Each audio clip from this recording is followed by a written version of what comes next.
Buletin Didik 29 Mei bersama saya Tarusydi Muhammad Nazri. Assalamualaikum dan salam sejahtera. Kementerian Pendidikan KPM sedang membangunkan aplikasi khusus untuk semua sekolah di seluruh negara bagi mengurangkan bebanan guru sekaligus memudahkan cara kerja mereka.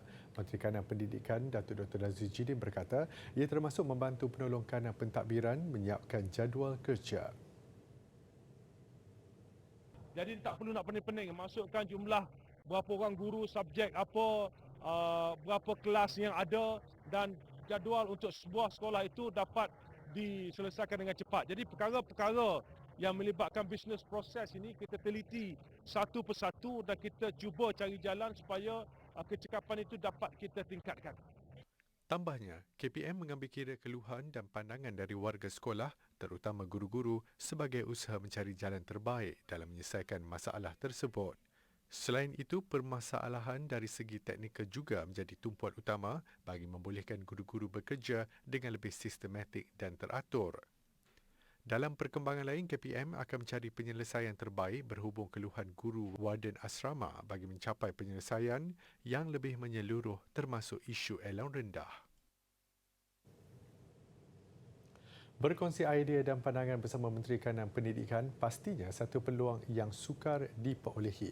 Menerusi program lawatan ke pejabat pakcik, anjuran Kementerian Pendidikan, lebih 100 pelajar dari pelbagai latar belakang dan sekolah di bawah KPM berpeluang beramah mesra bersama Datuk Dr. Razzie Jidin di Putrajaya hari ini. Menurut Datuk Dr. Razzie, program ini merupakan salah satu pendekatan yang dibuat KPM untuk sentiasa dekat dengan pelajar. Program selama 2 jam itu diadakan beberapa sesi dan pelbagai keletah menarik serta perkongsian idea diluahkan mereka. Kita ingin memberi ruang untuk murid ini bukan saja datang ke pejabat tapi mempunyai keyakinan bahawa inilah rupanya nak naik pejabat menteri tak apa, tak ada masalah. Boleh naik, boleh datang, boleh tanya soalan, boleh berbincang, boleh bagi pandangan. Ada yang bertanya tentang soalan-soalan yang lebih spesifik, ya, bagaimana tentang PT3 sebagai contoh. Ada yang bertanya soalan-soalan yang lebih umum berkaitan dengan pendidikan kita, masa depan pendidikan kita. Ada yang tanya soalan-soalan yang lebih santai tentang apakah pengalaman saya, berapa lama duduk di luar negara, apakah cita-cita dulu masa kat sekolah. Jadi macam-macam perbincangan kita lihat anak-anak ini amat terbuka dan mereka sendiri mempunyai pandangan masing-masing tentang perkara-perkara. Tambahnya, konsep Sekolahku Sejahtera turut menjadi perkongsian pada sesi beramah mesra itu. Ia bertujuan membolehkan murid-murid lebih memahami konsep itu khususnya dalam elemen penting kehidupan yang perlu diterapkan seawal usia muda. Bagi lebih 100 murid terlibat pula, peluang itu menjadi antara kenangan manis buat mereka. Pelbagai perkara dikongsi bersama figura yang menjadi inspirasi mereka ini. Bagi Muhammad Daniel Hakim Zulkifli dari Sekolah Menengah Sains Selangor dan Nur Syara Adrianatul Husna Cik Nur Fazli dari SMK Putrajaya Presin 11-1, mereka tidak menyangka Menteri Kanan Pendidikan itu seorang yang mudah didekati. Saya sebenarnya agak, kita kata nervous juga sebenarnya sebab kita tahu jumpa menteri ni bukanlah satu pengalaman yang mudah untuk kita sebagai seorang pelajar. Because there's a lot of students in Malaysia yang also nakkan peluang ni. So I think this is a very great chance for me untuk bertanya soalan sebab bila lagi kan kita nak berjumpa sebenarnya. Macam contoh kan design office, layout office, itu semua menggambarkan kita kata refleksi pada seseorang. So I think that's the most important thing and itulah apa yang saya belajar. Dan saya juga dapat tahu lebih lanjut mengenai menteri, apa pendapat menteri, YB garang ke tak kan. Saya rasa teruja dan gembira bila jumpa dengan dia. Saya rasa dia seorang yang tegas dan profesional. Saya daripada lawatan ni saya dapat tahu cara dia bekerja dan posisi pejabat dia. Selain pelajar, ibu bapa turut menyambut baik program lawatan tersebut dan berpendapat ia akan membantu meningkatkan keyakinan anak-anak mereka. Selama ni kita lawatan, kita nampak lawatan pergi tempat zoo negara ke apa, tapi kali ni yang luar biasa. Maksudnya budak sendiri, murid tu, dia berpeluang naik ke atas, berjumpa sendiri dengan menteri. Selama ni dia tengok dekat gambar je kan, menteri dia tak kenal, dia just kenal nama. Tapi sekarang dia jumpa live, maksudnya secara personal macam tu kan. Saya cakap dengan dia, tanya pengalaman dia macam mana Contohnya macam mana nak jadi seorang yang berjaya macam dia. Jadi mungkin dia boleh berceritakan untuk jadi sumber inspirasi pada kanak-kanak yang berjumpa dengan dia. Dalam perkembangan berkaitan, lebih 25,000 pengunjung hadir ke Majlis Jalinan Mesra Aidilfitri dan Hari Terbuka KPM 2022 di Putrajaya siang tadi.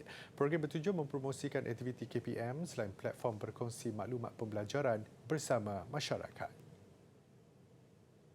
Dengan pendekatan ini juga kita dapat lihat ibu bapa bersama anak-anak ya dapat bersama-sama masuk ke pekarangan Kompleks E ini, Kementerian Pendidikan Malaysia, yang mungkin sebelum ini sesuatu yang agak atau tempat yang agak janggal bagi mereka. Dan alhamdulillah kita lihat sambutan amat baik hari ini, kehadirannya cukup ramai dan pelbagai program yang kita adakan.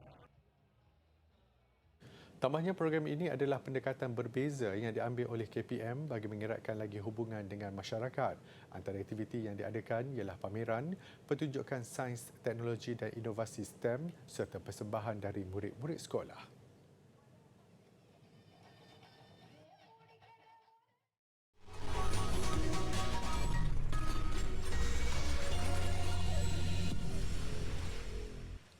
Bertemu kembali. Di mana ada kemahuan, di situ ada jalan. Kesungguhan seorang pelajar kurang upaya menghabiskan larian sejauh 4 km nyata mengagumkan. Kecekalannya untuk sampai ke garisan penamat hanya dengan menggunakan kudrat kedua belah tangan. Melalui perkongsian video di TikTok, penyertaan seorang murid Sekolah Kebangsaan Putrajaya Precinct 16-2 dalam aktiviti rentas desa menggunakan kerusi roda mengundang perhatian masyarakat.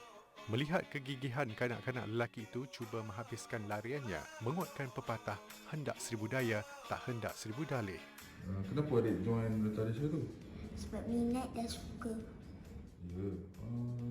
Sebelum adik join Retardation tu, adik ada buat persediaan apa-apa ke? Sikit je. Saya ikut ayah saya pergi jogging lah. Oh, jauh ke ikut ayah pergi jogging? Taklah, tak jauh sangat lah. Biarpun mengidap cerebral palsy, Aldani disifatkan sebagai seorang yang aktif dan gemarkan sukan ekstrim. Tidak mahu Aldani merasa kekurangan dan rendah diri, keluarganya sentiasa memberi galakan dan menanam semangat positif. Saya sendiri terkejut di mana ayak yang saya bawa untuk dia tu, dia tak minum. Dia kata, "Ai, hebat ni." Dan dia macam, tak mau berhenti dulu ke minum ayak ke apa. Dia kata, "Ai, tak payah." Dan ada kawan dia yang datang, tanya dia, "Ada ni, you need my help?" Dan dia kata, No. Saya pun terkejut. Saya terkejut dengan semangat yang dia tunjukkan dan saya terharulah. Tidak mampu berjalan sendiri dan menggunakan kerusi roda, tidak mematahkan semangatnya untuk menyertai acara sukan yang diminati. Menjadikan pemain tenis Paralimpik Negara Abu Samah Borhan sebagai idola, dia juga berharap dapat mencipta nama dalam bidang sukan dan mengharumkan nama negara satu hari nanti. Masa join Retardation tu, apa cabaran yang paling susah sekali? Di kawasan bukit. Sebab saya nak naik atas bukit tu susah. Sebab tangan saya krem dan sakit. Oh, ada berhenti 2-3 kali ke? Ada dua kali macam tu kot. Oh, okey. So, sampai tak ke garisan penamat? Sampai So, apa perasaan masa sampai ke garisan penamat? gembira dan seronok. Oh, so apa kata-kata semangat untuk kawan-kawan Aldani yang senasib macam Aldani? Pantang menyerah. Yeay!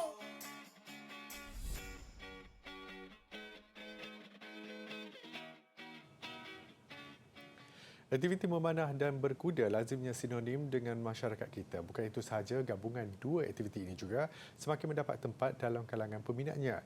Namun hari ini aktiviti yang menjadi sukan sunnah dalam kalangan umat Islam ini turut diminati oleh masyarakat bukan Islam. Menurut Presiden Pertubuhan Memanah Tradisional Muhammad Nazrul Kamaruzzaman, aktiviti memanah berkuda tradisional memerlukan kemahiran yang tinggi. Namun, ia tidak mustahil untuk dipelajari kerana pendedahan untuk sukan ini boleh dilakukan seawal usia 4 tahun. Sebenarnya ia bergantung kepada kanak-kanak atau pelajar itu sendiri.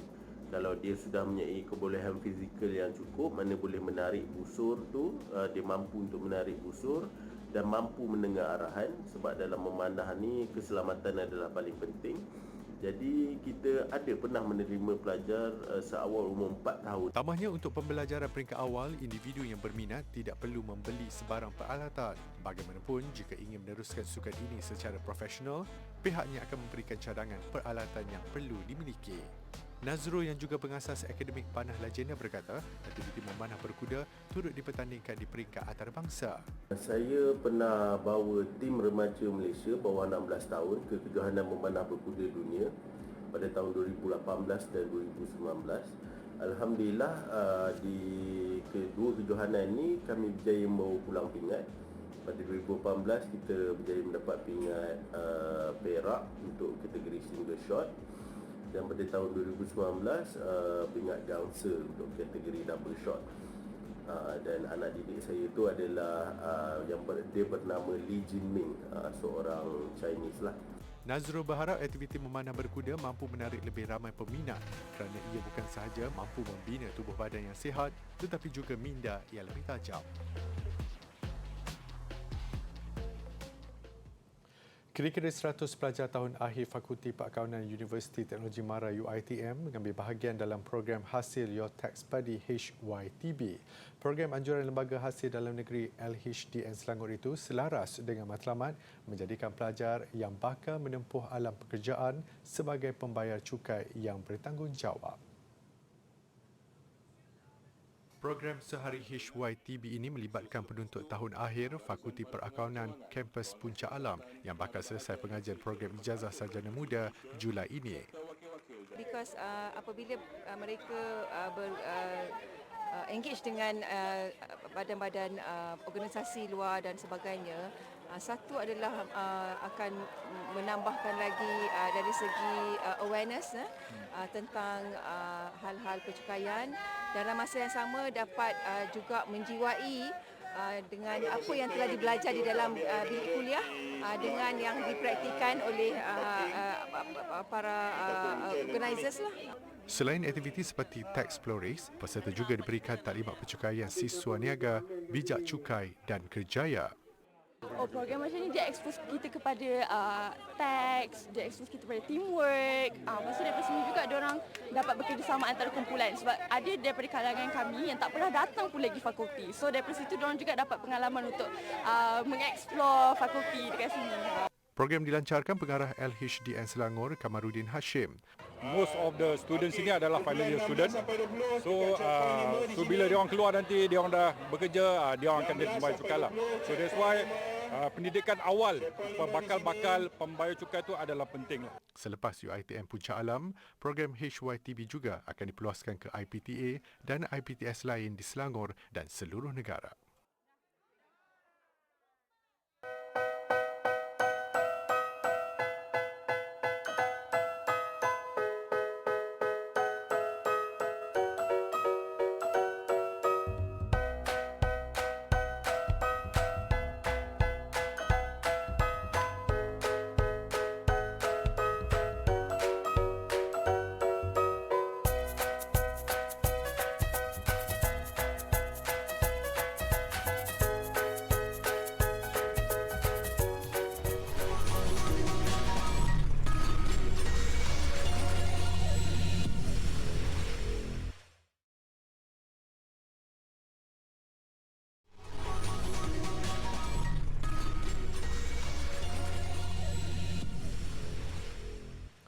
Kira-kira 300 pelajar di Windsor United Kingdom mempersembahkan sebuah lagu khas yang dicipta khusus untuk Ratu Elizabeth.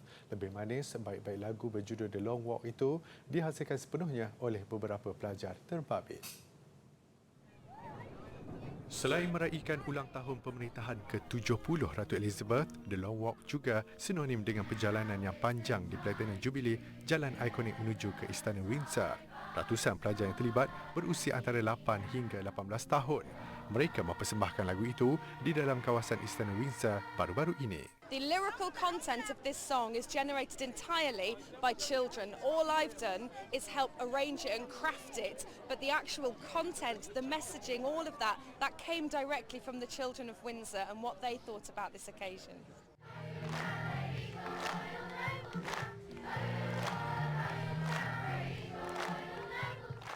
It was really amazing, a really amazing opportunity.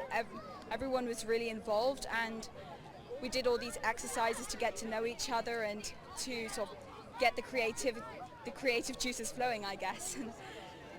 What I did was I decided to, thought it would be a good idea to have the word jubilate in it because it is a jubilee and jubilate means rejoice. It's crazy to see what she's done in all that time as well. There's a lot of legacy to be left behind. She's the longest reigning queen ever, I'm pretty sure.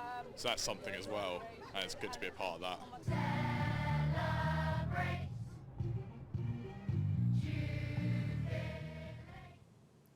Seorang aktivis di Jordan mempunyai satu misi menghentikan penggunaan plastik sekali guna. Mujur dengan kerjaya sebagai seorang artis, Maria Nissan juga mampu meningkatkan kesedaran mengenai alam sekitar melalui hasil seni yang menarik ditata. Salah satu hasil seni terbaiknya menghiasi kawasan luar sebuah bangunan di Ibu Negara Aman. Karya kekasih itu diperbuat daripada lebih 3,000 botol, beg dan pipe yang kesemuanya adalah bahan plastik. Bagi Nissan, kelebihannya sebagai seorang artis digunakan untuk mendidik orang ramai. Jelasnya hasil seni sangat mudah ditafsir, malah tiada halangan bahasa untuk memahaminya. Justru tegasnya, tidak ada alasan untuk orang ramai tidak mampu memahami kesan buruk plastik yang memudaratkan kehidupan. And now it is proven that in our human blood we have microplastics. And now babies are being born with microplastics. Cancer is rising because of microplastics inside of us. If we don't make the change, it's going to be too late for our children and our grandchildren. Tambahnya, setiap individu perlu bertanggungjawab melakukan perubahan ini sebelum plastik memusnahkan planet dan generasi akan datang.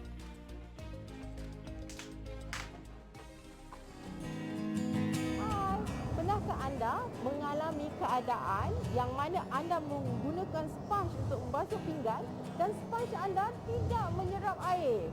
Okey, ini ada kaitan dengan keporosan dan ketelapan sponge itu. Apakah maksud poros dan apakah maksud ketelapan?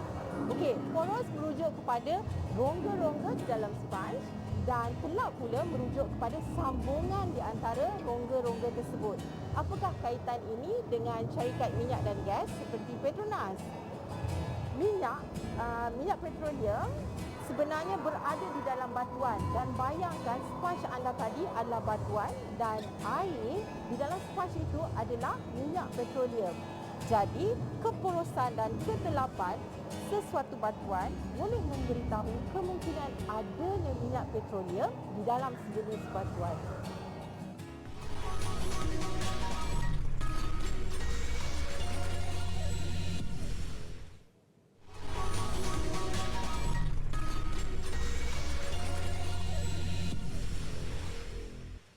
Sukan. Dua perlawanan Liga Premier berlangsung semalam, antaranya membabitkan Terengganu FC yang ceria mengutip 3 mata. Berdepan skuad projek FAM MSN, TFC 2 cemerlang merakam kemenangan 5-1 untuk terus mengekori rapat dua pasukan teratas, Kelantan FC dan JDT 2. Dalam aksi di Stadium Bola Sepak Kuala Lumpur, TFC 2 jelas dalam kelas tersendiri. Seawal minit keempat, mereka sudah di depan. Gol menerusi sentuhan Faiz Nasir. Minit ke-17, gol kedua menyusul. Kali ini dijaringkan oleh Jordan Mintah. Mintah terus mempamerkan ketajaman apabila menggandakan jaringan peribadi minit ke-43. Walaupun skuad projek kembali merapatkan kedudukan 1-3 selepas jaringan Hazwan Hassan minit ke-50, TFC 2 terus garang menambah jaringan. Kali ini hasil sentuhan Zu Ashraf Zulkifli pada minit ke-51. Dan minit ke-80, Wan Fazli Wan Ghazali melengkapkan kemenangan 5-1 buat pasukannya. Seterusnya, skuad bola sepak bawah 23 kebangsaan berlepas ke Tashkent, Uzbekistan bagi menyertai kejohanan Piala Asia B23. Selepas dua kejohanan diharungi iaitu Piala AFF Februari lalu dan Sukan C Vietnam baru-baru ini berakhir dengan keputusan mengecewakan, tindakan Persatuan Bola Sepak Malaysia FAM menurunkan sasaran bagi mengurangkan beban pemain pastinya sedikit membantu dari segi emosi. Jika sebelum ini skuad kendalian Brad Melanie dikatakan mempunyai potensi mara ke suku akhir, apa yang berlaku di dua kejohanan terbaru memberi realiti sasarannya nampak terlalu sukar. Mungkin FAM baru menerima hakikat semua lawan di Tashkent iaitu Korea Selatan, Vietnam dan Thailand adalah jauh lebih baik. Sekalipun Malaysia dapat menjinakkan Thailand 2-1 pada kempen kumpulan Sukan C 2 minggu lalu. Untuk itu, Setiausaha Agung FAM Muhammad Saifuddin Abu Bakar berkata pihaknya cuma berharap pasukan itu boleh melepasi saingan peringkat kumpulan. Ketua Pasukan Muhammad Mukhairi Ajmal Mahadi pula tetap optimis Malaysia mampu memberi cabaran sengit. Bagi saya, setakat ni kekurangan kita kita punya finishing lah. Tapi saya tengok Luqman Hakim, Hadi Fayad, saya nampak diorang eagle dari segi membuat finishing dan saya nampak kebanyakan player dah buat extra untuk finishing. I think quite upbeat.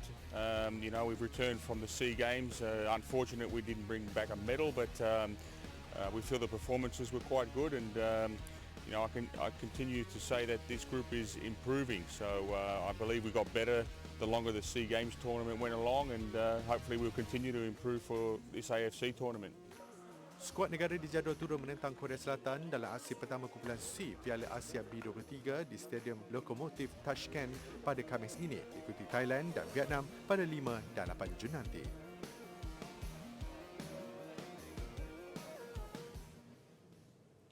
Harapan menggunung Liverpool untuk sekurang-kurangnya merakam kejuaraan treble musim ini tidak kesampaian. Mereka dinafikan peluang itu selepas Real Madrid mengesahkan status laku juara Eropah buat kali ke-14.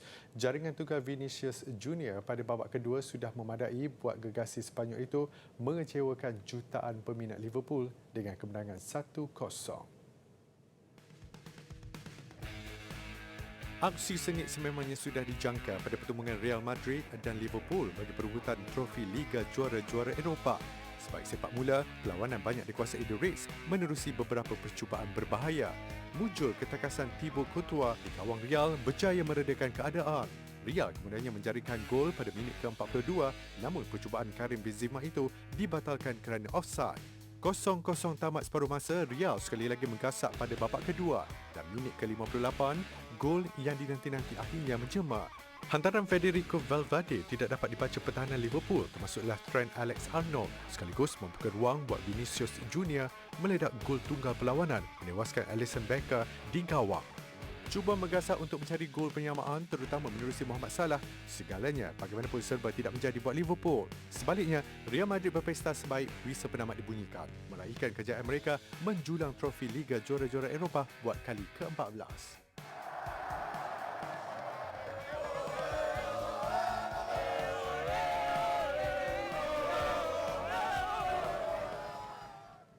Pertunjukan udara di Letterkenny, Perancis mengakhiri buletin didik yang sempena meraihkan ulang tahun hubungan Letterkenny dan Great Britain. Saya Tarushdi Muhammad Nazri, salam hormat dan kita jumpa lagi.